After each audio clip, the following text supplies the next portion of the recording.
Thomas Green here with Ethical Marketing Service. On the podcast today, we have Janelle Hailey. Janelle, welcome. Hi, Thomas. Thank you. I'm excited to be here. I'm excited to have you. In most instances, I don't know if you've seen the other episodes, but in most instances, what I will do is I will just say, take a moment, tell the audience a bit about yourself and what you do. But on this occasion, I've been communicating with someone, I think the name was Samantha, and the introduction was too good to miss.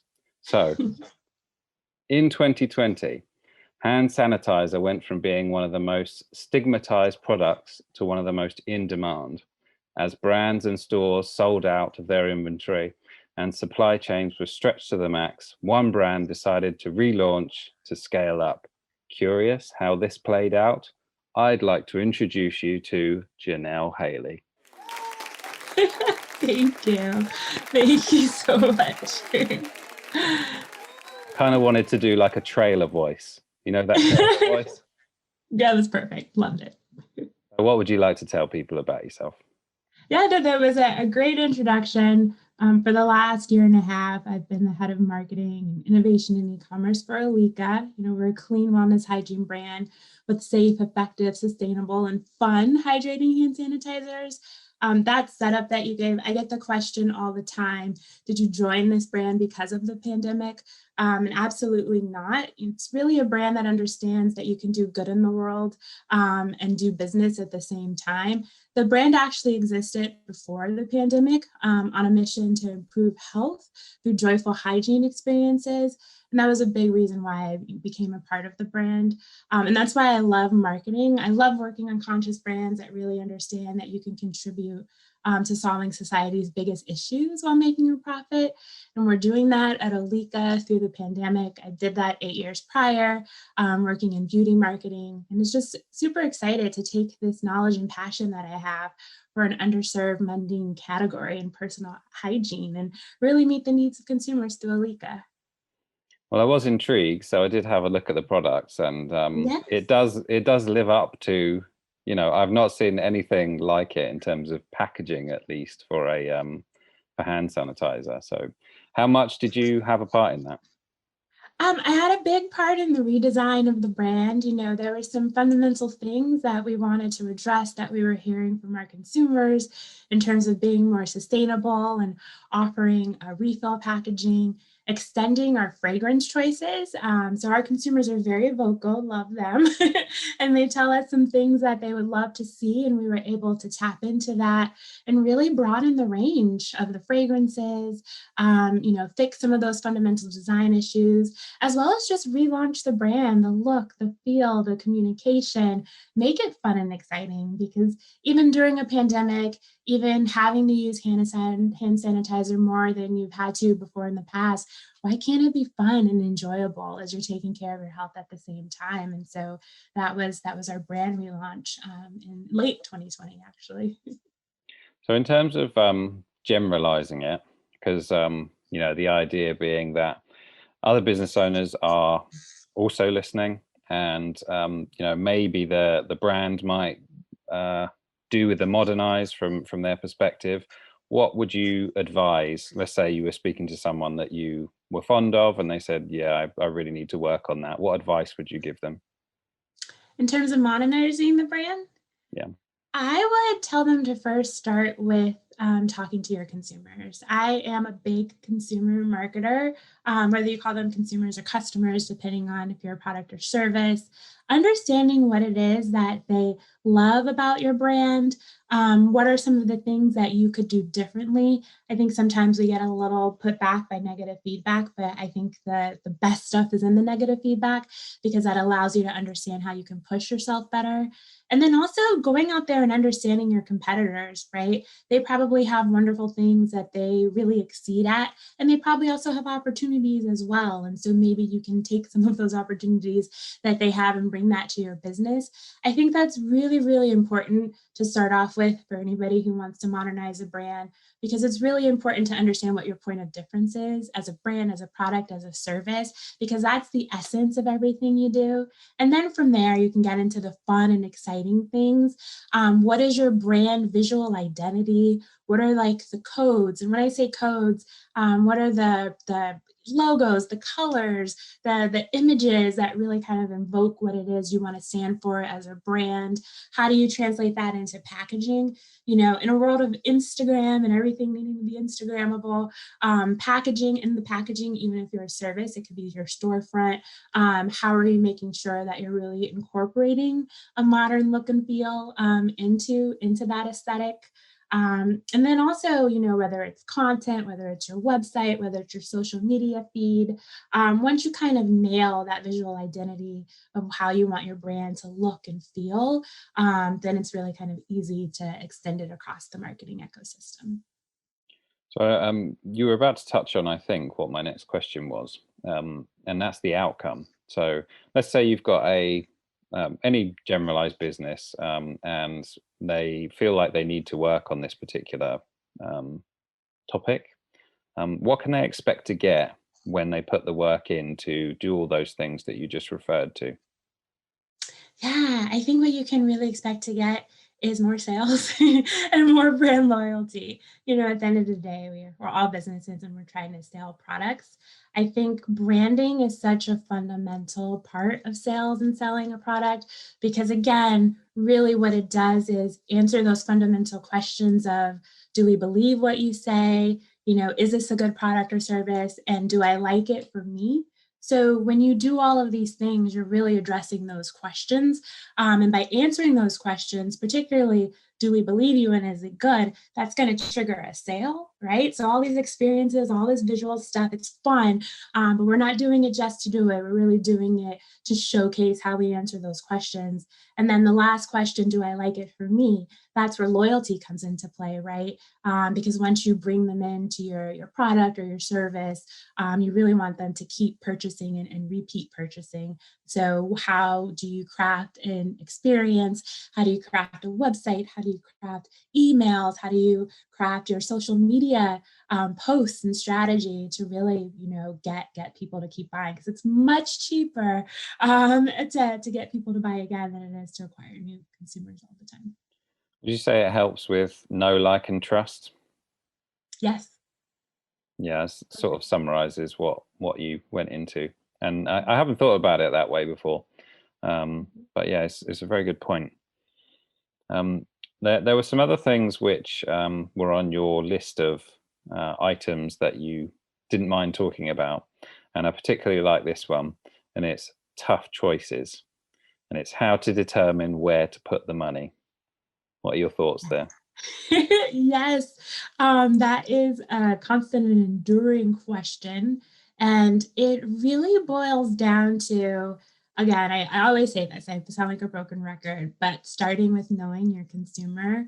I call them connection points, but really, where as a brand are you going to connect with them throughout the consumer journey? You know, some people are listening to podcasts all the time. Some people are on social. Social's very broad. They could be on Instagram, they could be on TikTok, they could be on Reddit, they could be on Pinterest.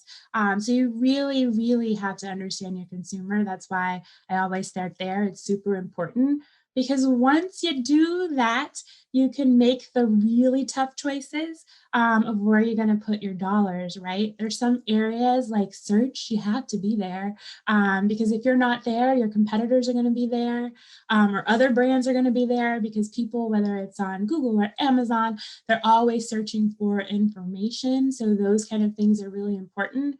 And then I think part of it is just making what I like to call smart gut decisions. You know, over time, you're really just going to understand with the data what works for your business. But sometimes things are thrown at you. Like when we were relaunching OLIKA, there was a period of time where Facebook said hand sanitizers can't market.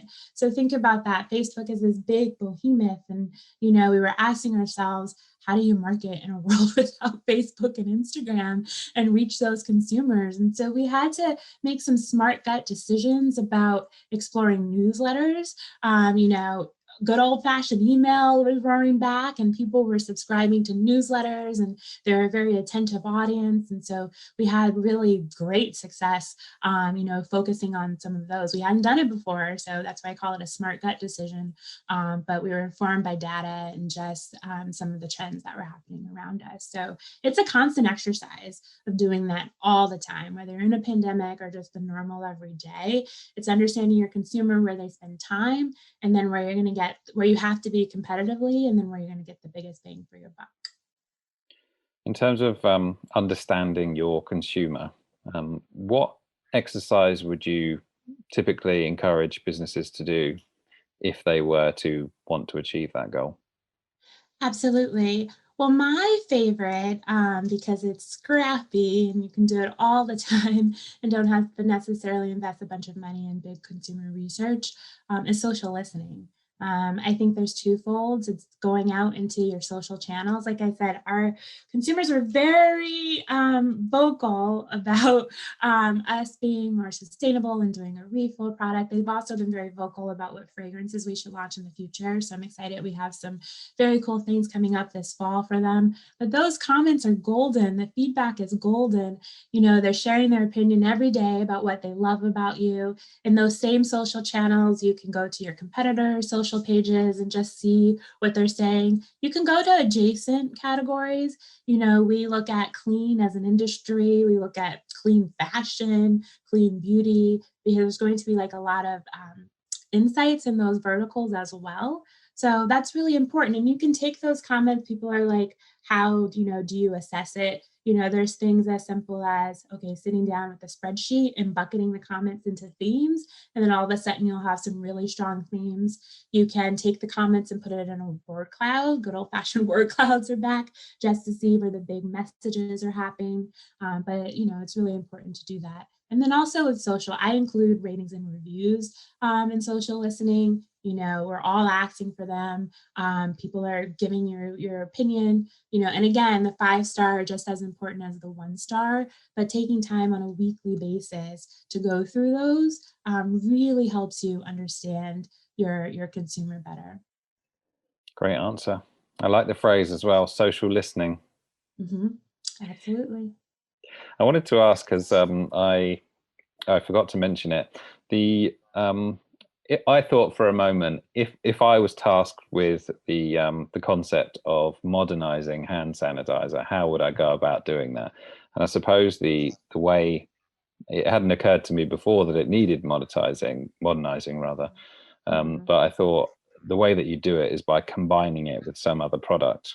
And I thought the hand sanitizer products that you guys have sort of reminded me of, do you remember the old Macs that have all the really colorful Macs? Do you remember them? Yes, yes, It sort of absolutely. reminded me of that. Was there any inspiration that you took from anywhere, or?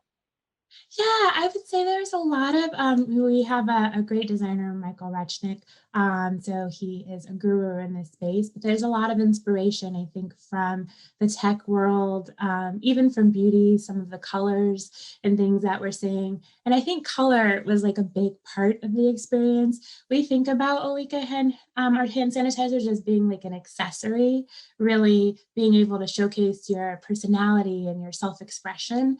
And so in order to do that, color had to be a really big part of the story, so that it's something visible that people, either want to leave on their desk, leave on the counter, or with our clip-on, you can carry it on your purse or your backpack. So in order to do that, we really had to make it a very elegant and modern accessory. And that was at the forefront of the redesign.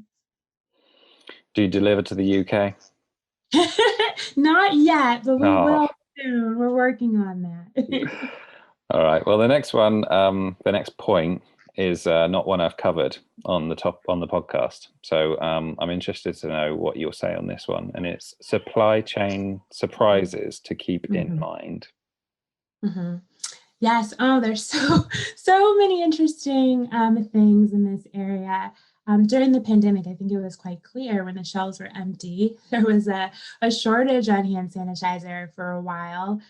So how do you deal with selling out of your product and waiting for your new shipments to arrive is a really, interesting question. We had to get really creative about how do we use this time to do two things. As I mentioned, we were redesigning the brand. So how do we start seeding that redesign, seeding the content, transforming our social account so that we're building a really strong social footprint so that when our product arrived, we weren't just at the building stage, but we could just announce we're ready to go. So we really thought about what content pillars we want to have as a brand. How do we communicate that to consumers? We were able to test and learn some things, not shocking. We learned that, animals really are engaging for people, so we were able to connect that to our products more and really work on our storytelling. And then from a business perspective, we really wanted to nurture our email list, right? Get signups, let people sign up to know when the products arrive so that they could be the first ones, get some of those early bird discounts, etc. So it was really a great time in terms of like nurturing your email and list building. So that was really critical for us, and we were able to take advantage of that and relaunch in September. So I always like to tell people we relaunch in the middle of the summer. We relaunched in September, and we were able to have great success because we did some of those things over the summer as we were waiting for our supply chain to pick back up. And then there's always other surprises. Sometimes they're beneficial for you. There's a good example of, the FDA.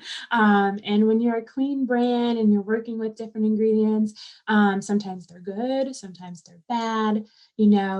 At OLIKA, we really have a philosophy that we call Made OLIKA Clean, which is our commitment to efficacious ingredients that are safe for humans and the planet, and us being really, transparent about everything we're doing.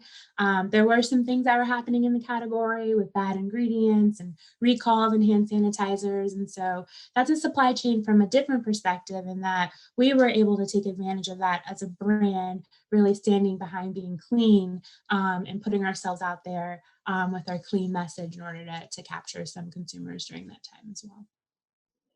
Thank you for that. It makes me think about one thing, which I'm not sure, I'd be interested to know what your take is on this. Yeah. And that is, typically when demand goes up and supply goes down, prices go one way, which is up.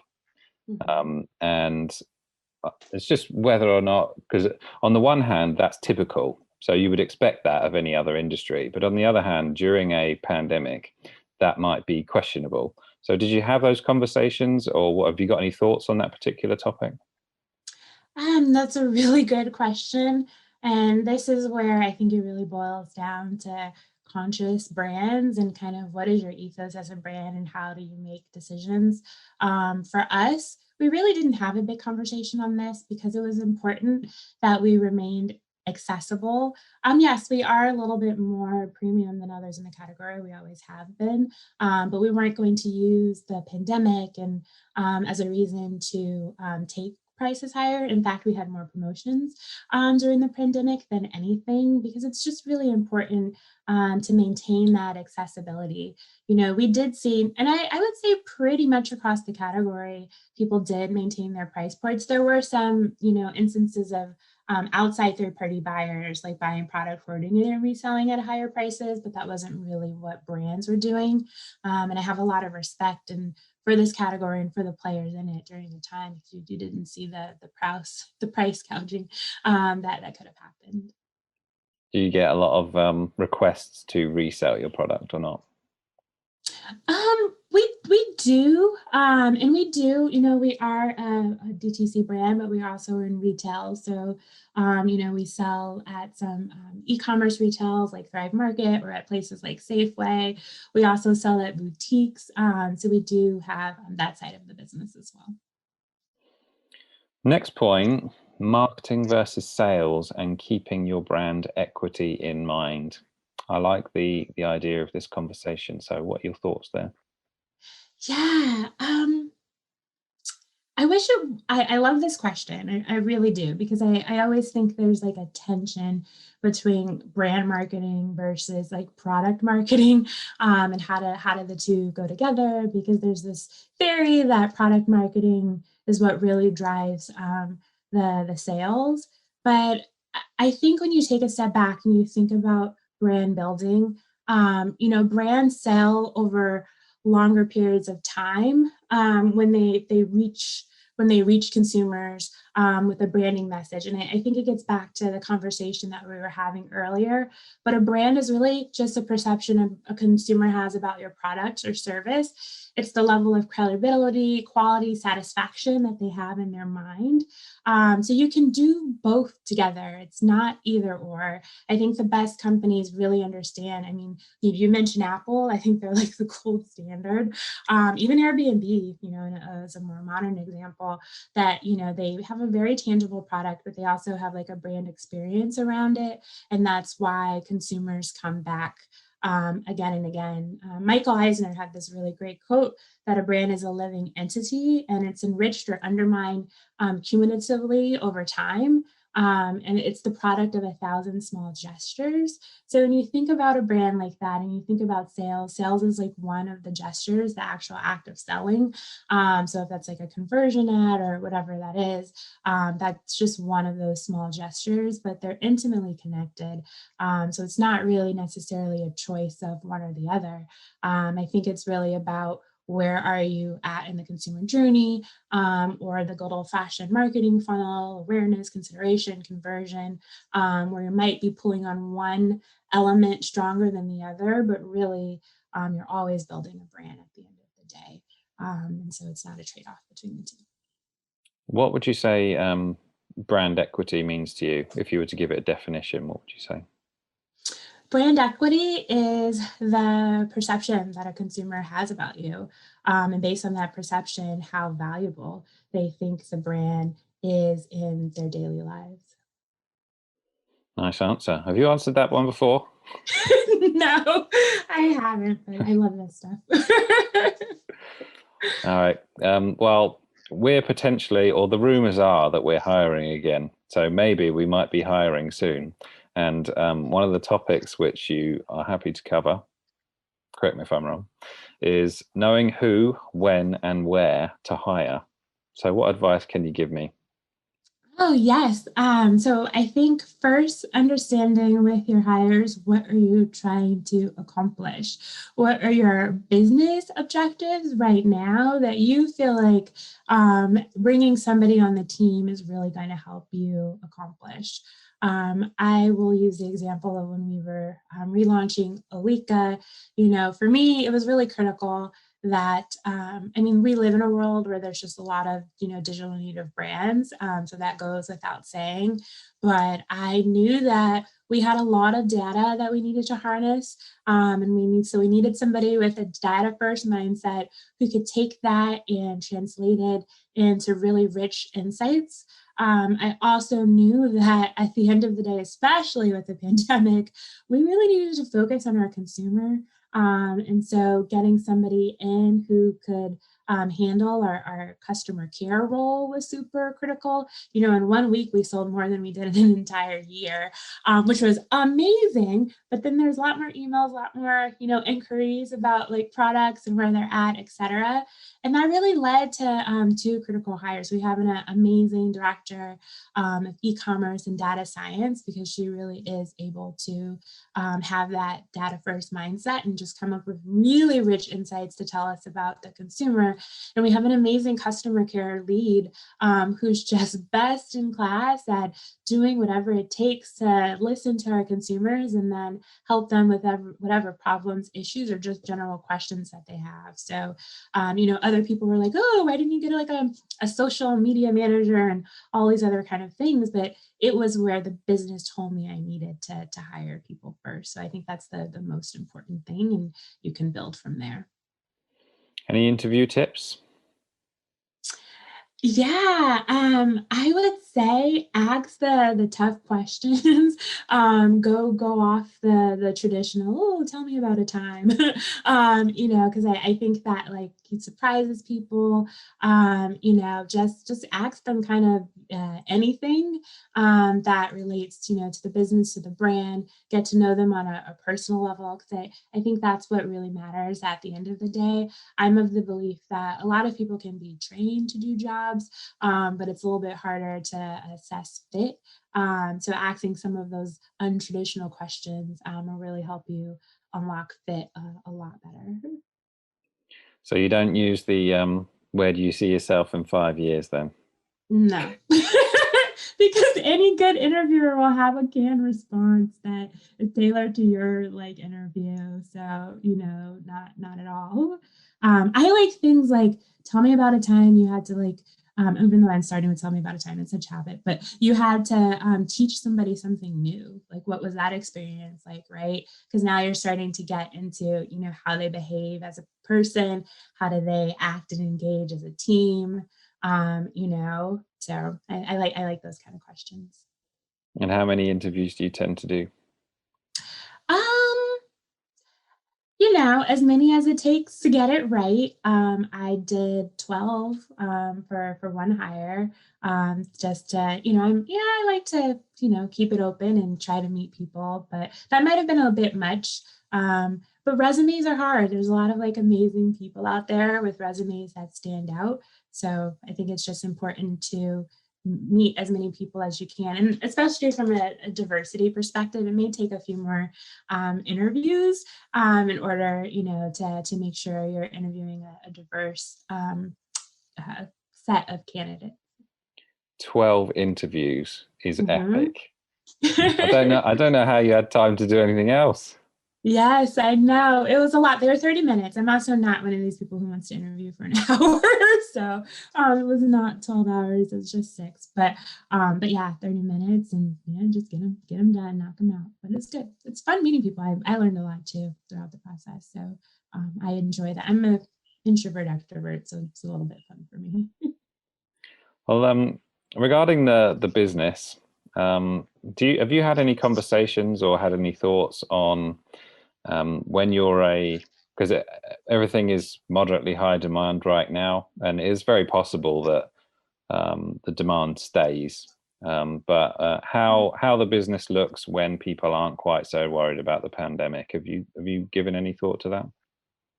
Yes, absolutely. We think about that a lot, especially right now as we're at a different stage of the pandemic. So hand sanitizers and all of this existed well before the pandemic. There's a lot of seasonality when you think about winter and the cold and flu season.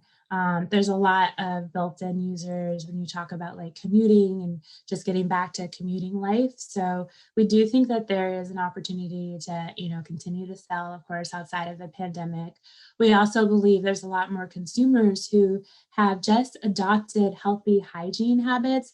I think one of the really positive things coming out of the pandemic is that we're all much more aware of hygiene and, washing your hands and all of those things is just heightened more so. And some of these habits will definitely continue to stick as we get into the fall and the cold and flu season. And then, of course, this is why I think it's so important to build a brand, because when you build a brand, you have permission to go into other products and categories or services if you're in a service business. And so we've also been thinking of how do we, extend our brand in those regards as well. So if you're thinking about it, it means that it's not public information yet. Is that right?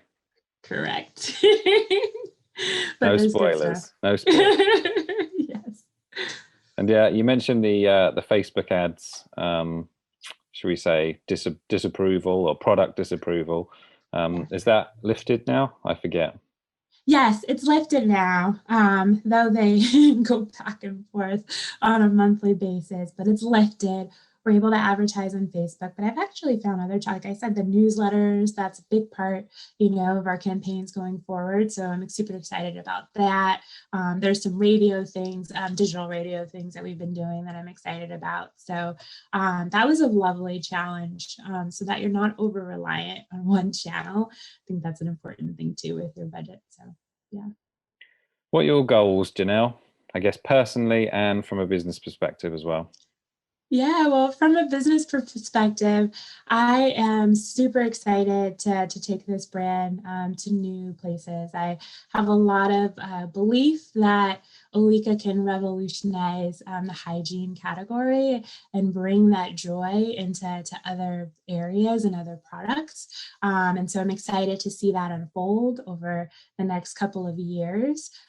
We have some exciting innovation this fall, even within hand sanitizer that we're doing to keep it fresh and innovative. And so very, very excited to unlock that as well. And I think like, the brand goal is a professional goal. I've been very privileged to work on some very mature brands, Neutrogena, Aveeno, Clean and Clear, MTV, Gap, in my history. But this is really exciting to take a brand that's at a newer stage and like bring it to those iconic statuses of some other brands that I've worked on before. So that is my personal and professional goal kind of all wrapped into one. Did some name drop in there. I liked it. And is there anything that is relevant to the conversation that you would like to mention that I haven't asked you about today? I think we covered a lot. I think my only advice usually is as you're looking at all these things and thinking about all these things, don't let perfection be like the enemy of getting going and getting starting. You're going to make mistakes. Things change just like that. Like I mentioned, the Facebook thing just came out of nowhere and we had to roll with it. You're not going to get everything right. Not all of our newsletters succeeded. So only some of them did. So you're not going to get everything right. It's not going to be perfect. But don't be afraid to get out there and try and innovate because that's when you're really going to get to those amazing places for your business and brand. Great message to end on. Janelle, where's the best Yes, place for people to find you? yes, you can find me through the brand at OLIKA Life on Instagram. All right. Well, thank you very much for your time today. Thank you. This is great.